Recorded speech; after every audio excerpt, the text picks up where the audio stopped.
안녕하세요. 우리 4월을 더욱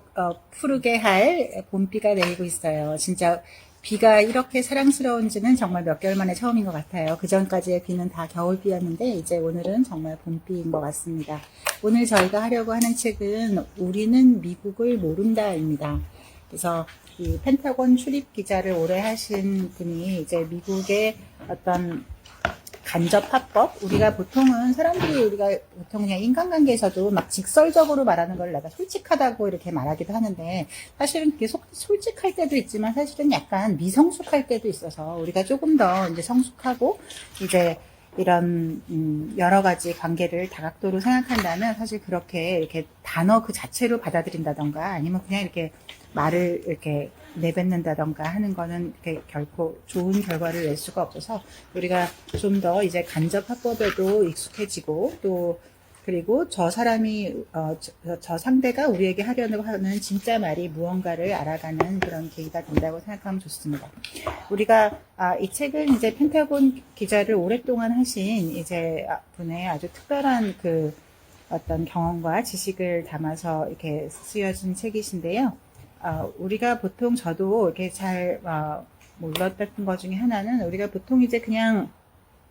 뉴스나 뭐 이렇게 최근에는 사실 뉴스도 잘 안 보고 그냥 뭐 이렇게 인터넷에서 있는 어떤 그 이 한 센텐스의 제목만 그냥 쭉쭉 보면서 내가 그 일을 다 안다고 이렇게 쭉쭉 생각하기가 쉬운데 사실은 막 그 제목들에 뽑히는 어떤 것들을 보면 뭐라는 건지 뭐 도대체 뭐 미국은 왜 저러는 건지 또 이게 우리나라에 좋은 건지 나쁜 건지 또 일본은 왜 저러는지 북한은 왜 저러는지 뭐 도대체 알 수가 없잖아요. 이랬다가 저랬다가 하는 것 같고 근데 사실 세상에 그런 거는 없죠. 사실 다 연관되어 있고 이게 우리나라만의 문제가 아니라 이게 다 전 세계가 너무나 지구의 반대 끝까지 너무나 이렇게 완벽하게 네트워킹 되어 있기 때문에 이거를 우리나라만의 시각으로 보면 안 된다 하는 그런 거를 하고 싶어서 이 책을 쓰신 것 같습니다. 이 책에서 제일 특별한 단어는 한반도 천동설이라는 단어세요. 그래서 정말로 이 단어 하나만 이렇게 기억해도 살아가면서 많은 지혜를 얻을 수 있겠다라고 하는데 우리가 옛날에 이제 이 우주가 지구를 중심에 두고 이 우주가 돈다고 생각했잖아요. 태양도 돌고 이게 약간 지구가 이 중심에 있다고 생각했던 그 몇천 년의 어떤 그런 잘못된 믿음. 근데 그게 이제 아니고 지구는 그냥 도는 행성 중에 하나일 뿐이고 태양이 중심에 있고 또 거기서 한 발 더 나아가서 이 우주 은하계의 아주 작은 정말 이 너무너무 작은 먼지만도 못한 아주 작은 은하계의 아주 작은 행성에 불과하다는 거를 이제 깨닫기 시작하면서 또 전체를 조명하는 그런 과학의 이런 게 발달했을 텐데 우리 한반도도 사실 이제 옛날에는 우리가 너무 못 살았기 때문에 이제 외부를 볼 여력이 없죠. 내가 지금 매일 밥을 먹느냐 안 먹느냐 이런 걸로 전 국민이 고민할 때 사실 이제 외국에 대해서 알 여력도 없고 이제 그때는 정말 생존의 문제였기 때문에 근데 지금은 이제 다행히도 정말 믿을 수 없을 만큼 우리나라가 이제 이 강대국이 되어서 선진국이 되어 있는 상황에서 우리가 아직도 그 옛날에 못 살던 시대를 생각하면서 이렇게 어린아이처럼 징징거리면 안 된다라고 하는 그런 거를 보여주는 것 같아요. 우리가 이걸 너무 어렵게 생각하지 말고 이게 가족이라고 해도 사실 형제가 뭐 4명이 있으면 형제가 골고루 똑같이 잘 살진 않잖아요. 한쪽은 공부를 하고 한쪽은 돈을 벌고 한쪽은 돈 버는 데는 재주가 없고 이렇게 할 때 우리가 그 역할 분담을 하지만 또 그 한 가족 내에서도 사실 10년, 20년이 지나면 어떤 경제력이나 이런 게 이게 뒤바뀐 경우가 굉장히 많잖아요. 그래서 그럴 때 우리가 거기에 맞는 가족으로서의 어떤 역할을 해야 되는 것처럼 우리가 지금 지구라고 하는 것도 우리가 보통 10년이면 강산이 변한다고 하지만 실제로 이 세계의 정세는 30년 정도면 완전히 이 세계가 완전히 거꾸로 뒤바뀌는 것 같아요. 지금 생각해보면 지금 2025년과 30년 전 1990년대 초반의 세계 정세는 지금과 달라도 너무 달랐고 또 그 90년대 초반과 30년 전인 60년대 초반은 달라도 너무 다른 세상이었었고 또 거기서부터 정확히 또 30년 지나서 1930년대 전 세계의 상황은 정말 너무너무 달랐죠. 그리고 또 그 1930년대와 1900년대 초반에 전 세계의 어떤 지정학적 그 어떤 역할들, 각 나라의 위상, 누가 누구의 적이었었고 누가 누구의 동맹이었었나를 보면 이게 완전 30년마다 완전히 거꾸로 뒤집힌다고 생각해도 과언이 아닙니다. 근데 우리는 아직도 이제 100년 전의 상황에서 그때 100년 전에 우리의 적이 지금도 적이고 이게 뭐 최소한 70년 전의 생각으로 우리가 이렇게 갇혀져 있기 때문에 세상은 30년마다 완전히 거꾸로 이제 완전히 180도씩 바뀌었는데 우리는 아직도 70년 전의 생각에 갇혀 있다는 거, 심지어는 100년 전 상황에 그대로 매몰되어 있으면 우리가 나아갈 수가 없다라고 하는 거를 보여주는 간절한 마음이었던 것 같아요. 여기 뭐 여러 그게 있지만 제일 책을 쭉 읽고 나서 많은 이제 생각을 하고 뭐 놀라는 것도 있고 하고 나서 맨 끝에 글을 마치며에서 이 저자가 하신 말이 되게 재밌어요. 여기서 우리나라라니 여기는 미국 연방정부 기관입니다. 표현을 삼가해 주시기 바랍니다. 라고 이제 코리안 아메리칸인 동료, 이제 어찌 보면 이 저자의 입장에서는 뭐 같은 한국 사람인데 이렇게 또 같은 기자인데 이렇게 하고서는 했는데 이게 굉장히 그런 말을 들을 때 이게 진짜 나와 내가 아님 아와 비아의 투쟁이면서 나를 내 안에서만 보는 게 아니라 이 한반도 밖에서 이 한반도를 보는 그런 시각의 차이를 가지고 올 수 있다 하는 거고, 아까 그런 간접화법이나 이런 거를 사실 잘 알지 못하면 실제로 굉장히 잘못될 수 있다. 그리고 심지어는 이제 트럼프 정부가 정말 좀 아주 특이하게 직접 화법을 쓰는 것처럼 보이지만 사실 그 안에도 많은 맥락이 있는데 그 맥락을 우리가 알지 못하고 그 행간의 뜻을 알지 못하면 뭐 나쁜 사람 뭐 미친 거 아니야? 그리고 뭐 아니면 이거 완전히 우리나라 뭐 좋아 이렇게 하는데 그렇게 하는 게 아니다라고 하는 거죠. 심지어는 우리가 뭐 최근에 많이 하는 어떤 핵을 우리가 보유할 것인가 말 것인가 해서 우리가 핵을 보유하는 거 좋은데 핵을 보유한다는 게 얼마나 어마어마한 예산이 들어가는 일인지, 정말 그 예산을 우리 지금 국방비 분담 뭐 5조를 더 한 해 만해를 가지고 이렇게 한다 해서 만약에 핵을 우리가 보유하게 되면 정말 그 비용은 상상을 초월하는 비용일 거라는 거, 그리고 핵 자체를 보유하는 그 비용뿐만 아니라 우리가 사드 배치 자체만 가지고도 사실 롯데라는 거대 기업이 무너지고 정말 지금도 한한령이 아직도 풀리지 않은 그런 경제적인 타격을 받게 되는데, 과연 그거보다 뭐 비교할 수 없는 어마어마한 어떤 중국으로부터의 제재를 정말 감당할 어떤 준비가 되어 있는지, 그리고 그만한 가치가 있는지에 대해서도 잘 생각해야 된다. 이게 그냥 기분에 뭐 핵 가지면 좋은 거 아니야? 뭐 라든지 아니면 뭐 북한이 핵 가지면 우리 또 한반도 우리 거니까 다 우리 거 되는 거 아니야? 라고 생각하는 그런 순진한 생각은 있지 않다. 그리고 어떤 나라가 악하거나 나쁜 게 아니라 다 그 나라들은 그 시점에서 자국이 살아남기 위해서 최선을 다하는 거다. 90년대 초반에, 60년대 초반에, 사실 1900년대 초반만 해도 미국과 영국은 정말 원수지간이었었어요. 그 나폴레옹 전쟁 지나고 이제 100년도 안 된 상황에서 정말 그런 원수도 없었으나 이제 독일이라는 1차 대전을 맞아서 정말로 그 원수의 몇백 년에, 1000년에 가까운 원수의 나라가 손을 잡게 되고, 또 2차 대전이 끝나고 나서는 또 그렇게 원수의 나라였지만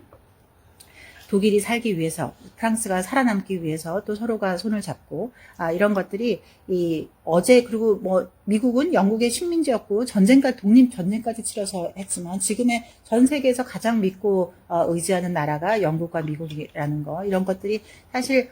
한 30년 정도씩만 되면 이게 완전히 정말 최대의 뭐 천년 묵은 어떤 그 원한의 국가들이 다시 최고의 우방이 되는 그런 것들을 보고, 그게 또 다시 뒤집히는 것들을 보면서 우리가 이렇게 어떤 한 생각에 이렇게 있어서는 안 된다. 그리고 세계는 어떤 나 혼자 내가 이렇게 가는 게 아니고, 그리고 뭐 그 큰형님 밑에 이렇게 뭐 미국이라는 큰 선진국이 뭐 부자 나라니까 그냥 다 하면 되지 이렇게 하는 게 아니라, 세상은 정말 2인 삼각 경기로 가야 된다. 또 2인 삼각, 4인 삼각을 해서라도 우리가 전 세계가 같이 어떤 이 가치 추구가 다르니까, 어떤 옳다 그르다를 떠나서 어떤 사람들은 각자가 추구하는 가치가 다른데 그 가치가 비슷한 사람들끼리 힘을 모아서 지혜를 모으고 그래야 하는 것이 굉장히 중요하다라는 것을 알려주고 싶어 했던 것 같아요. 그래서 우리가 뭐 동맹비 부담을 그냥 무조건 나쁘다고 생각할 게 아니라, 동맹비 부담 뭐 6조를 하기로 부담하라고 했고, 우리가 뭐 1조를까지는 이제 성납했다면 차액이 5조인데, 그럼 5조가 그렇게 부당한가? 그러면 정말 5조를 차라리 부담 안 하고 서로 이렇게 이 어떤 나쁜 관계를 유지하는 것보다 그냥 5조를 부담하고, 그리고 어떤 뭐 갑의 관계에서 을이지만 슈퍼을이 되는, 사실 슈퍼을은 갑보다 훨씬 낫잖아요. 그런 슈퍼을이 되는 그런 지혜, 그리고 어떤 그 단순해 보이는 분담금 5조가 중요한 것이 아니라 그로 인한 경제 효과가 수십조가 되는 건 하나도 어려운 일이 아니기 때문에, 그런 경제적인 효과 수십조를 생각도 안 하고 그냥 어떤 정치적인 어떤 이 담론에서 이게 무조건 나쁘다, 이거 깎았으니까 우리가 똑똑했다, 이런 식의 그거는 세상에 바보는 없죠. 그래서 우리가 뭔가 이익을 본다면 누군가는 손해를 보게 되는데, 손해보는 사람이 바본가요? 그러면 우리가 결국은 우리가 이기고도 지는 그런 상황이 얼마든지 있다라고 하는 거. 그리고 중국의 위상, 러시아의 위상이, 그리고 북한의 위상이 지금과도 30년 전과 완전히 다르고, 그 30년 전 1960년대하고 완전히 다르기 때문에 그거를 잘 알지 않으면 안 된다라고 하는 거를 정말 거듭 모든 분야에서 다시 얘기하고 있는 것 같습니다. 그리고 우리가 보통 이제 겉으로만 보기에 뭐 이제 그 대만이 터지면 전쟁이 터지면 어떡하나, 그럼 대만 터지면 뭐 그럴 수도 있지라고 하지만, 대만이 만약 터졌을 때 대만만으로 끝나지 않고 동시다발로 한반도에도 동시에 전쟁이 날 확률이 매우 높다고 보는 것이고, 두 군데서 이제 전쟁이 터지게 되면 제 아무리 미국이라고 해도 그거를 알 수가 없다. 왜냐하면 우리가 모든 싸움에서 공격을 하는 사람은 굉장히 쉽거든요. 최소 비용으로 최소의 노력으로 해서 굉장히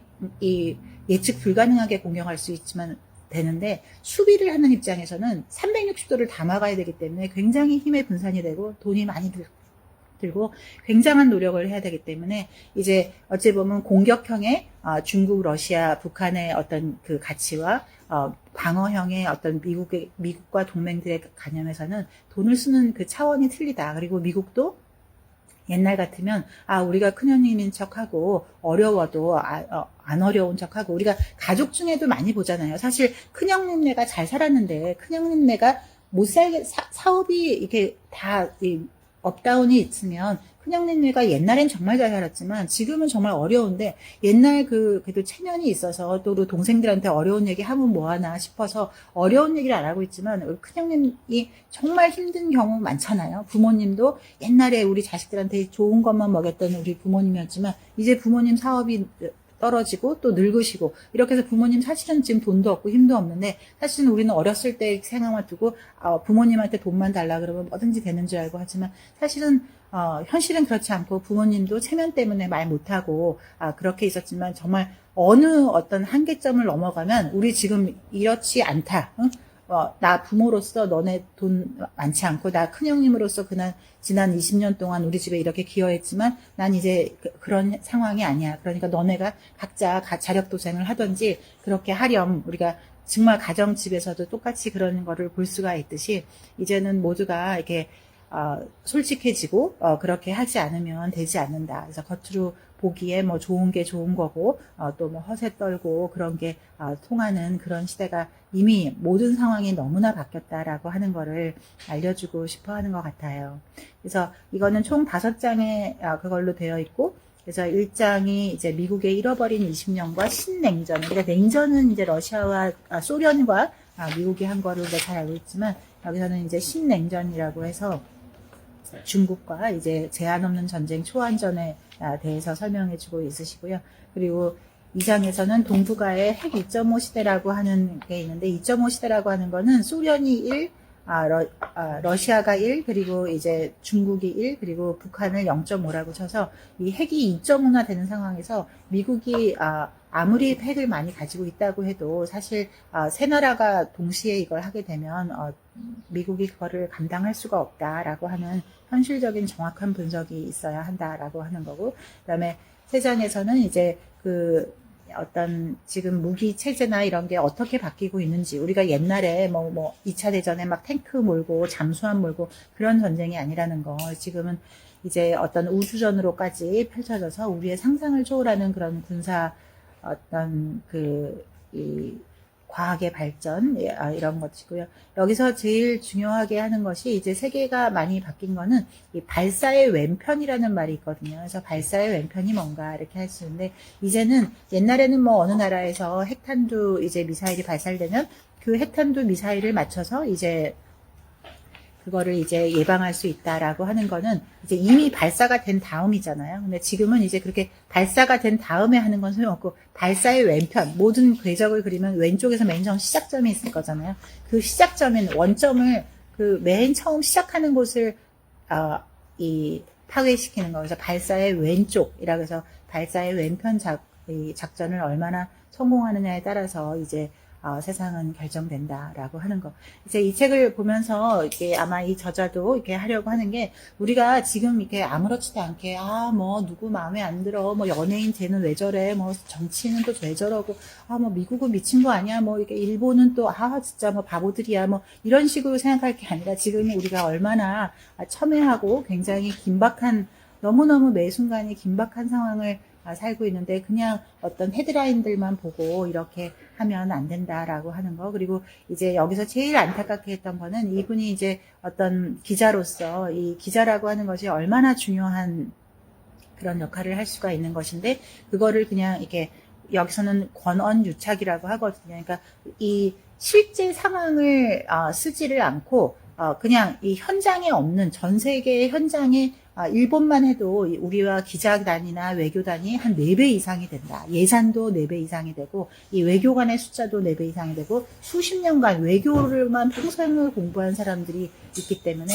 우리나라 같은 경우는 이제 외교관이나 주재원 이런 사람들이 어찌 보면 이제 그 포상 휴가처럼 이렇게 하는 거라서, 현장에는 없고 외국 사람들이 쓴 거 그냥 한글로 번역해가지고 이렇게 하는 거라서 너무나 틀리고, 그리고 여기서도 도대체 한국은 왜 이렇게 언론이 후진적이냐라고 했을 때, 이게 그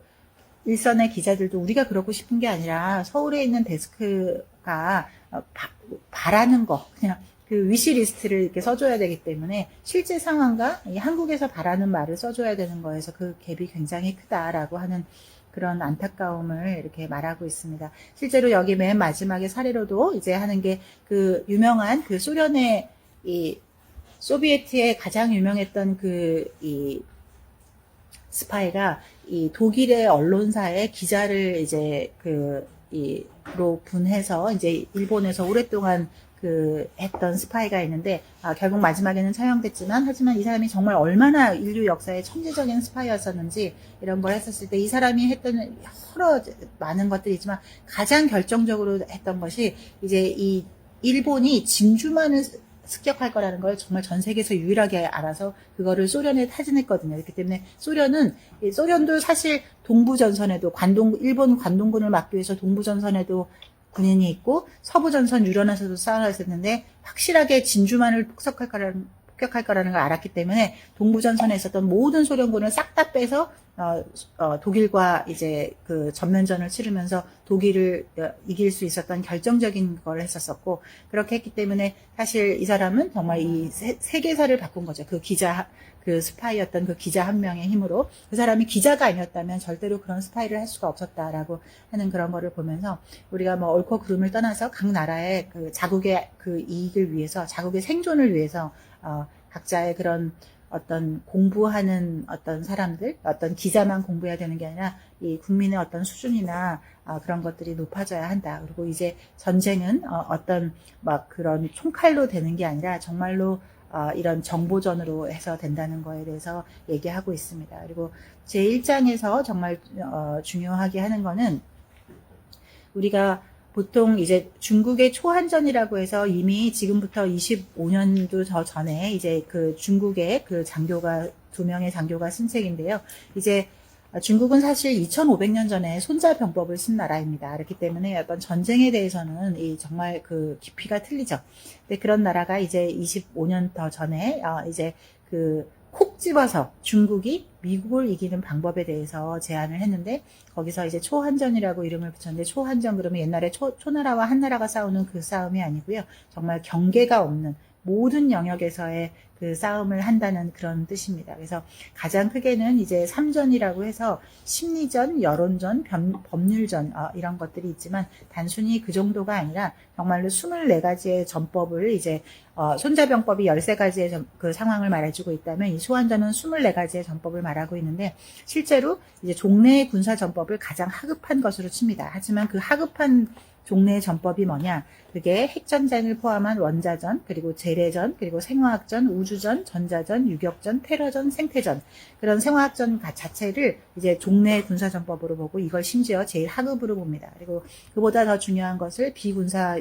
분야라고 해서 금융전, 무역전, 자원전, 경제원조전, 법률전, 제재전, 언론전, 이념전 등을 볼 수 있고 마지막으로 이제 초군사 분야에서 외교전, 인터넷전, 정보전, 심리전, 기술전, 밀수전, 마약전, 사이버전까지를 24가지의 방법을 총동원해서 이게 각각이 따로 도는 게 아니라 이 24가지가 완벽하게 싱크로나이즈를 해서 어떤 한 타겟으로 하는 한 나라를 이제 혼란에 빠뜨리고 그래서 그거를 이제 전체주의를 완성해 가는 그런 거를 하기 위해서 중국은 정말로 총력을 다하고 있다. 정말로 이렇게 다른 나라가 이렇게 그냥 넉넉히 있는 게 아니다. 그냥 이렇게 뭐 크기만 한 나라 이런 게 아니라 정말로 모든 나라들은 각 나라의 어떤 생존을 위해서 모든 나라들이 그 과거에 정말 프랑스와 독일이 저렇게 손을 잡고 영국과 프랑스가 손을 잡고 정말 믿을 수가 없는 거죠. 그래서 하지만 너무나 필요하기 때문에 지금은 가장 중요한 우방으로 가는 그런 거를 이렇게 보면서 지금도 우리가 얼핏 보기에 좋은 그런 거로 하면 안 된다. 그리고 여기서 어떤 초안전이 우리랑은 상관없는 것 같아라고 생각할 수 있지만 실제로 보면 사드 배치를 할 때조차도 이 중국이 사드는 북한을 향하는 게 아니라 중국을 향하는 거라고 해서 이걸로 해서 계속 뭐 환경 영향 평가 이런 걸로 결국은 다 아무 무해한 걸로 됐지만 그거를 행정 절차를 하는 데만 6년이라는 세월을 허비했고 거꾸로 중국으로서는 6년이라는 세월을 벌었기 때문에 이것이 어찌 보면 이제 전체주의 국가가 민주주의 국가에게 이렇게 미칠 수 있는 그런 거의 대표적인 예다라고 하고 있습니다. 그래서 이런 소환전이 우리가 그런 거 몰라 머리 아프고 뭐 이렇게 할 수도 있지만 세상은 그렇게 단순하게 돌아가지 않고 우리가 모르는 곳에서 모든 것이 정말 각자 나라들은 각자 나라의 잠깐만요. 각자 나라의 최선을 다해서 이걸 하고 있다는 거를 잘 이해해야 한다라고 하는 거를 이제 말해주고 있습니다. 이 사이사이에 정말로 그 중요한 얘기들이 많이 있거든요. 그리고 이제 지소미아도 우리 한창 뭐 제목만 계속 보면서 지소미아 뭐래 뭐 이렇게 했었었는데 지소미아가 왜 또 필요했는지 그리고 옛날에는 이제 우리의 주적이 그냥 뭐 이렇게 북한 이렇게 단순하게만 생각했지만 이제는 어느 나라가 어느 나라를 칠지 모르는 거예요. 그리고 또 이게 가장 여기서도 우려하는 게 우리 어떤 제3차 세계대전은 누가 누구를 꼭 죽이려고 마음먹는 게 아니라 오판에 의해서 얼마든지 옛날에 쿠바 사태처럼 이거 이런 거 아니야 라고 해서 그냥 누가 뭔가 미사일을 쏘는 것 같아 라고 생각하는 순간 바로 이제 방어적으로 핵폭탄을 해서 우리가 핵폭탄도 지금 보면 이제 이 미국과 소련은 거의 4자리 숫자 2,000개가 넘는 이런 것들을 가지고 있고 실제로 이제 중국도 이제 불과 몇 년 뒤면 이제 4자리 숫자의 이 1000단위의 그 핵을 가진다고 보는 거고 북한도 이제 불과 한 10년 내에 이제 한 250개 정도까지를 가진다고 했을 때 실제로 이제 뭐 인도나 파키스탄 이런 나라들은 이제 방어적인 목적의 핵공격 우리 쏘지 마라고 하는 거고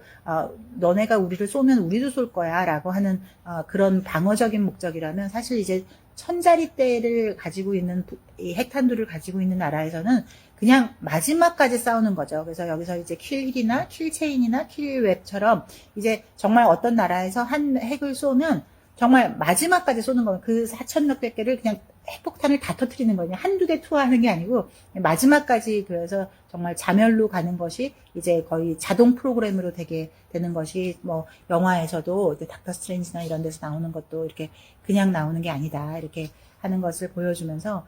실제로 우리가 얼마나 긴박한 상황을 지금 이렇게 아무렇지도 않은 척 외교전으로 지금 우아하게 다스리면서 살고 있는가라고 하는 겁니다. 그리고 21세기에 이제 해양 만리장성이라고 하는 것도 나오는데, 실제로 우리가 만리장성은 이미 2000년도 더 전에 땅에다가 지은 거였다면, 지금은 이제 해상 만리장성이라고 해서 정말로 단순히 어떤 핵 잠수함이나 이런 것뿐만 아니라 모든 통신을 두절시킨다든가 그런 거를 해서 완벽하게 그쪽으로 접근할 수 없도록 그런 것들이 이미 다 되어 있다라고 하는 그런 중국의 돌연선에 대한 거, 이런 것들도 잘 설명이 돼 있어요. 그래서 우리가 그냥 이 책의 저자가 말씀해 주시려고 하는 거는, 그냥 우리가 맨날 그냥 네이버 쭉쭉 스크롤링 하면서, 구글 스크롤링 하면서, 아니면 유튜브 스크롤링 하면서 제목들만 이렇게 이렇게 있는 걸 보고, 도대체 이게 좋은 거야, 나쁜 거야, 우리나라에, 이렇게 했던 거를, 그 뒤에 속뜻이 무엇인지를 그래도 이게 최소한 조금이라도 어떤 그 힌트를 주기 위해서, 써주신 것 같아요. 그래서, 이 미국이 정말로 그 전에는 비교할 수 없는 어떤 그 군사적인 우위를 가지고 있었지만, 지금 어떤 나라가 아무리 세다고 하더라도 지금 중국과 미국이, 러시아가 동시에 만약에 싸움을 걸게 되면, 거기에 북한까지 해서 3파전으로 세 군데서 만약 동시에 싸움이 나게 되면 실제로 미국은 당할 수가 없다라고 하는 거고, 그거를 미국은 이미 정확히 알고 있다라고 하는 겁니다. 그래서 우리가 보통 우리는 막 북핵이 굉장히 중요하니까 미국이 좀 더 북핵에 집중해 줬으면 하지만, 지금은 이미 그런 상황이 아니고 중국이 가장 큰 미국의 위협이 되고 있고, 그 다음이 러시아, 그리고 북핵은 그거보다 2단계 위험 국가로 이제 이란보다도 못한 중요도를 갖고 있다는 것을 우리가 정확히 알아야 된다. 그리고 그거를 우리가 속상해 할 것이 아니라, 우리가 우리 지정학이 얼마나 중요한지, 우리나라는 지정학적으로 나빠서 맨날 침입을 받았었는데, 그게 아니라 정말 지정학이 이렇게 있다는 거는 어느 나라도 이 나라를 포기할 수가 없는 거예요. 그렇기 때문에 그 정말 핵심 키를 가지고 있는 우리가 슈퍼을로서 얼마나 중요한 위치를 우리의 국익에 맞게 할 수 있는지에 대한 거, 세상을 좀 더 크게 보고 단순히 전작권을 가질 건가 말 건가 이게 중요한 것이 아니라, 그걸로 해서 치러야 되는 대가가 얼마나 많은지, 그리고 심지어는 우리 맨날 전작권 가져왔다 이런 거 외교의 승기라고 하는데, 미국은 오히려 전작권을 우리에게 넘겨주는 거를 훨씬 더 미국식 세법으로는 넘겨주는 게 미국에는 훨씬 더 이익이라는 것들이 훨씬 더 많다라고 하는 거. 미국이 이익이라고 하는 건 우린 손해보는 건데, 이런 것들을 그 뒤에 새겨진 것을 잘 알아야 된다라고 하는 것입니다. 그리고 우크라이나에서 전쟁이 터졌을 때 정말 우리나라랑은 별로 상관없는 것 같은데, 저 먼 나라에서 전쟁이 터졌나 보네 하는 건데, 하지만 그게 아니고 이 우크라이나가 전쟁이 우리나라와 얼마나 밀접한 관련이 지금 오늘 이 순간에도 있는지에 대해서 잘 설명해주고 있으세요. 그리고 이 책의 맨 처음 시작에서 이분이 이라크 전에 돼서 그때 이제 통역 장교로 갔던 이제 동료 이 선배 그 군인이 전역을 한 달 남기고 그 자살 폭탄 테러에 의해서 이제 죽은 그분에 대한 그분에게 이 책을 바친다고 쓰고 있는데, 그래서 그때 너무나 슬펐고 너무나 정말 많은 것을 배웠고, 그 이후로 이 저자의 어떤 세상을 보는 관점이 많이 바뀌었다고 하면서도, 그때 이제 그 이라크 연합군들이 왔을 때 너무 슬프고 그런 거 충분히 이해는 하는데, 이 이라크에서 죽은 그 한 명이 베트남 전쟁 이후 우리나라 군대가 외국에 가서 죽은 첫 번째 죽음이었기 때문에 유일한 죽음이었고, 그런 거에 반해서 미국은 이 아프가니스탄 전쟁에서만도 2천 몇백 명이 죽었고, 영국도 그 다음으로 2위를 죽였고, 호주, 네덜란드조차도 수백 명이 죽고 있고, 지금 일주일에도 몇 명씩 죽어나가는데, 너네는 지금 전체를 통틀어서 한 명 죽은 것 같고, 그렇게 슬픔에 빠져 있을 때가 아니다라고 하는 거. 그래서 여기서도 보면은 Five Eyes라고 해서 이제 그 미국, 영국, 호주, 뉴질랜드 이렇게 동맹을 하는 거에 막 끼고 싶어 하는 그런 것들이 굉장히 있는데, 그런 것을 끼는 것도 굉장히 중요하긴 한데, 그거를 끼는 거의 대가가 얼마나 큰지, 우리가 어떤 한 편이 된다고 하는 거는, 우리가 어떤 내가 동호회만 들려고 해도 거기서 회비를 내야 하고, 거기에 역할을 분담해야, 거기서 총무도 해줘야 되고, 어떤 그런 역할을 해줘야 되듯이, 뭐에 끼려고만 하지 말고 거기에 끼기 위해서 얼마나 큰 준비와 대가를 치러야 되는지에 대해서 잘 알아야 하고, 벌써 그 아베 총리 같은 경우도 2013년에 벌써 거기에 하기 위해서 국내의 어떤 정보에 대한 어떤 국내법을 바꿔서 국론이 완전히 이게 분열될 정도로 했지만 그 정도의 국내법 바꾸는 거는 실제로 파이브 아이즈가 각자의 나라에서 자국의 어떤 안보를 위해서 감내하는 어떤 그런 인권의 어떤 침해나 이런 거에 비하면 정말 아주 세 발의 피도 안 된다라고 하는 거. 일본이 그 정도를 하기 위해서 그 정도의 대가를 치르고 있는데 우리는 아직 거기에 대해서 아예 생각도 하지 않고 있다라고 하는 거는 잘 생각해 봐야 되고 지금부터 준비해야 된다라고 얘기하고 있습니다. 그리고 우리가 이제 일본이 되는 거는 무조건 싫다라고 하는 거에 대해서 미국도 충분히 일본과 한국이 얼마나 이제 그 역사적으로 이 미묘한 관계에 있는지에 대해서 잘 알고 있지만 지금 상황이 그렇게 녹록하지가 않다. 너네 둘이가 이제 그렇게 기분 나쁘다고 해서 그렇게 하고 있다면 너네 둘 다 죽어. 우리도 죽고 너네도 둘 다 죽어. 그러니까 제발 이제 정신 바짝 차리고 싫은 건 싫은 거고 각자의 역할을 하는 것이 훨씬 더 중요하다. 그래서 이 프랑스가 독일에게 그렇게 다 먹히고 영국이 그렇게 위협을 당했지만 독일과 손을 잡잖아요. 그것처럼 지금이 우리가 70년 전에 일본과 싫고 좋고를 떠나서 그거를 매몰돼 있다가는 결국 각 나라가 전부 다 자멸할 수 있기 때문에 거기에 대해서 내 친구가 같이 힘이 세지는 것이 나에게 어떤 도움이 되는 거에 대해서도 잘 생각해야 된다라고 하는 거를 말해주고 싶어 하세요. 그래서 정말로 여기서 거듭 그 한반도 천동설이라는 것이 얼마나 어리석은 것인지에 대해서 하고 있고 보통 우리나라 뉴스를 보면 정말 신기한 것 중에 하나가 여기 이분도 얘기하고 있는데 일본만 해도 사실 뉴스 9시 뉴스의 상당 부분이 세계 정세에 대해서 얘기하고 있다. 왜냐면 이미 100년 전서부터 일본은 계속 지금 뭐 미국의 공황이 어떻고 영국이 뭐를 했고 이런 거를 계속 이렇게 해야지만 됐었기 때문에 뉴스의 굉장한 부분이 국제 뉴스에 할애하고 있고 끝에 국내 뉴스를 잠깐 하고 있고 영국 같은 경우는 아예 뉴스의 거의 한 95%가 세계 정세고 나머지 끝에 5%의 이제 국내 정세에 대해서 얘기하고 있는데 우리는 거꾸로 거의 뭐 95%를 이제 그냥 국내 얘기를 하다가 끝에 스포츠 뉴스 잠깐 전에 세계 뉴스 토픽처럼 이렇게 전해주는 거는 세상을 보는 관점이 굉장히 다를 수 있다라고 하는 거에 대해서 얘기하고 있습니다. 그래서 북한도 우리가 생각하는 것처럼 그런 어떤 수준에 있지 않고 세상이 얼마나 이렇게 아이러니하게 연결되어 있나 해서 북한이 어떻게 저렇게 최첨단 무기를 그리고 심지어는 이제 이 궤도를 이제 스스로 바꿀 수 있는 그런 이 정말 미국도 두려워하는 그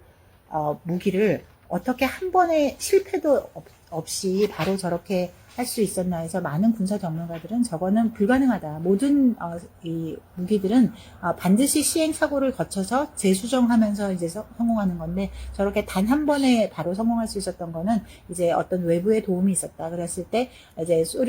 러시아의 직접 도움을 받기도 하지만 실제로 이제 소련이 붕괴되면서 많은 러시아의 어떤 그 군사 전문가들이 북한의 핵 개발에 도움이 됐었고 거꾸로는 우리나라의 지금 방산 산업이 전 세계에서 거의 탑의 클래스에 있게 된 거기에도 가장 큰 그 어떤 노력에 소련이 붕괴되면서 그때의 어떤 고급 그런 과학자들이 실제로 우리나라의 방산 산업의 어떤 그 발전에 큰 기여를 했다라고 하면서 세상이 어떻게 돌고 도는지에 대해서도 잘 얘기하고 있습니다. 그리고 우리가 보통 이제 타이완 사태가 되면 뭐 타이완이 뭐 그럼 뭐 중국한테 먹히겠지 뭐 이 정도로 이렇게 단순하게 생각하는데 그런 상황에서도 사실 소련이 붕괴했을 때 소련의 과학자들이 서방 세계로 탈출했듯이 또 히틀러가 그 붕괴했을 때 실제로 그 독일의 수많은 과학자들이 서방 세계로 되면서 결국은 맨하탄 프로젝트가 성공할 수 있었고 서방의 과학기술이 완전히 바뀔 수 있었던 것처럼 사실 타이완이 먹게 되면 그 어떤 나라도 TSMC라든지 하는 그런 고급 반도체 기술자들은 서로 절대로 양보하지 않을 거라는 거죠. 어떤 타이완이라고 하는 영토보다는 그 인재들을 누가 가질 건가에 대해서 굉장히 할 것이고 우리가 어떤 타이완 사태일 때 난민이 발생할 거다. 그럼 난민이 가기 위한 제일 최적지는 한반도밖에 없다라고 했을 때, 우리가 생각하는 난민은 무슨 보트피플로 막 불쌍한 이런 사람들이 아니라 그 인재를 누가 먼저 점유할 건가, 거기에 대한 계획이 이미 외국에서는 다 되고 있다라고 하는 그런 것입니다. 그리고 우리가 보통은 뭐 평택항이나 이런 거 할 때 그냥 뭐 평택 최근에 뭐 미군 옮긴 곳라고 생각하시는데, 저도 우연히 다른 책에서 최근에 본 거는 일제가 그 난징 침략을 할 때 전초기지가 이 평택에서 출발해서 갔다고 해요. 그러니까 이 평택이 이 차이나에게는 얼마나 아주 아킬레스 건 같은 어떤 위치인지, 그런 것도 이게 하루아침에 뭐가 되는 게 아니구나, 이미 100년 전에 어떤 평택학이라고 하는 그 위치가 굉장히 중요한 역할을 하고 있었구나 하는 것도 이렇게 보게 되고, 사실 최근에 나온 이제 다른 책들을 보면 이제 앞으로의 전쟁은 더 이상 이런 사람이 싸우는 전쟁이 아니라는 거죠. 그래서 정말로 어떤 드론이나 사이버전이나 인터넷전이나 해서 완전히 이 밖에서 사람이 개입되지 않고 이 밖에서 모든 거를 이제 조정하면서 되는 전쟁이 될 것이다. 그렇기 때문에 훨씬 더 파괴적일 것이다. 왜냐하면 사람이 갈 때는 파괴력에 한계가 있거든요. 사람이 심리적으로 하기 때문에 뭐 버튼을 누른다고 해도 실제로 굉장히 이제 한계가 있는데, 실제로 이제 사람이 전혀 하지 않고 그냥 자동으로 이제 AI가 돌려서 이제 모든 거를 터뜨릴 때는 그 파괴력이라고 하는 게 상상을 초월한다. 그리고 미국의 국방비가 이렇게까지 힘든 거는, 미국이 지금 옛날에 한창 이제 잘 나갈 때는 5% 이제 국방비의 국내 총생산의 5%를 쓰다가 지금 3%를 쓰고 있고, 실제로 유럽 나라들은 1%도 채 쓰지 않고 있고, 우리나라가 유일하게 2% 정도를 쓰고 있지만 실제로는 그것도 전체적으로 어떤 자력의 방어로 봤을 때는 굉장히 적은 수준이다라고 하고, 이건 좀 다른 건데, 제가 다른 데서 본 것 중에 하나는 우리 라이언 일병 구하기 뭐 이런 거 있잖아요. 도대체 그 한 명을 구하기 위해서 도대체 저 소요되는 인원과 돈과 어마어마하잖아요. 저 한 명 구하려고. 그럼 이제 그걸 굉장히 애국적으로 보기도 하지만 실제로는 그게 애국이기도 하면서도 실제로는 그게 돈 싸움이다. 한 명이 죽었을 때 그 사람에게 들어가는 그 차후의 돈, 연금이 발생해야 되고 뭐 유족 그런 걸 하고 하면은 그 한 명이 죽을 때 그 비용이 우리가 생각하는 그 비용이 아니고 어마어마하다는 거죠. 그래서 그 한 명을 덜 죽게 하는 게 정말 너무너무 중요하다. 그래서 정말로 목숨 걸고 미군을 단 한 명이라도 덜 죽게 하는 것이 굉장히 중요하고, 그렇게 애쓰는데도 불구하고 이렇게 일주일에 몇 명씩 수천 명이 우리가 볼 때는 수천 명 뭐 옛날 뭐 10만 명 죽는 전쟁에 비하면 아무것도 아니네라고 생각할 수 있지만, 그 옛날에 10만 명하고 지금의 몇천 명이 죽는 거는 국방부의 예산에서 차원이 다르다라고 하는 겁니다. 그리고 이제 최근에도 나오는 건 이제 국경이, 우리가 볼 때는 막 이 국경이 막 굉장히 강한 것 같아도 이제 정말 이런 사이버전이나 이런 것 때문에 사실 국경이라는 게 거의 녹아내리고 있다. 그래서 국경이라는 것도 없어지고 있어서 지금 국경 전쟁이라고 하는 게 우리 옛날처럼 이게 땅 따먹기, 옛날에 1차 세계대전 때 그 100m를 가기 위해서 수십만 명이 죽었던 그런 전쟁은 이제 없다. 이렇게 정말로 이 국경 전쟁이 얼마나 우리가 모르는 저 뒤에서 사람 한 명 죽이지 않고 이렇게 되고 있는지. 하지만 우리가 사람을 총으로 죽이지 않지만 그걸로 금융전을 한다든가 거기에 금융을 이제 무너뜨리거나 하면 얼마나 많은 사람들이 실제로 굶어 죽고 하기 때문에 그런 것들이 훨씬 더 무섭다. 최근에 저희가 전에 왜 다른 책 보면서 트라팔가 전쟁에서 영국이 프랑스를 그런 것 중에 큰 게 비타민C 그 괴혈병을 이제 한쪽에서는 제어할 수 있었던 완벽한 시스템이 있었고, 프랑스군은 완전히 괴혈병으로 스스로 됐기 때문에 했던 것처럼, 제가 다른 거에서는 실제로는 거기에 또 하나 보태서 가장 결정적인 거는 금융 싸움이었다는 거죠. 그래서 이 영국의 영란은행에서 안정적으로 보내주는 이 돈하고 이제 완전히 부도난 이 프랑스의 채권은 이미 처음부터 싸움이 될 수가 없었던 거다. 그래서 실제로 나폴레옹과 넬슨의 트라팔가 회전이 무슨 막 하객전하고 막 이런 걸로 싸운 것 같지만 실제로는 금융전에서 이미 끝난 싸움을 시작했던 거다라고 하는 것처럼, 우리가 어떤 총칼로 사람을 죽이는 게 중요한 게 아니라 그거보다 그 비하인드에 얼마나 많은 것들이 아주 치밀하게 네트워킹돼서 오늘 이 순간에 전 세계에 벌어지고 있는 거에 대해서 알아가는 그런 지혜를 갖자라는 뜻으로 이 책을 쓰신 것 같습니다. 뭐 제가 이분이 쓰신 거에 뭐 진짜 뭐 3분의 1도 잘 설명 못한 것 같은데, 책 자체는 그렇게 두껍지 않고 이렇게 뭐 각 챕터가 또 5챕터로 돼 있기 때문에 소제목들만 이렇게 읽으셔도 좋을 것 같아요. 완독 안 하셔도 되고 그냥 몇 페이지만 읽어도 어떤 그런 그 화두를 던져주려고 하는구나라고 하는 것을 보면 좋을 것 같습니다. 이렇게 봄비가 이렇게 사랑스럽게 내리는 날, 이제 이번 주말 좋은 시간 보내시고 다음 주에 뵙겠습니다. 감사합니다.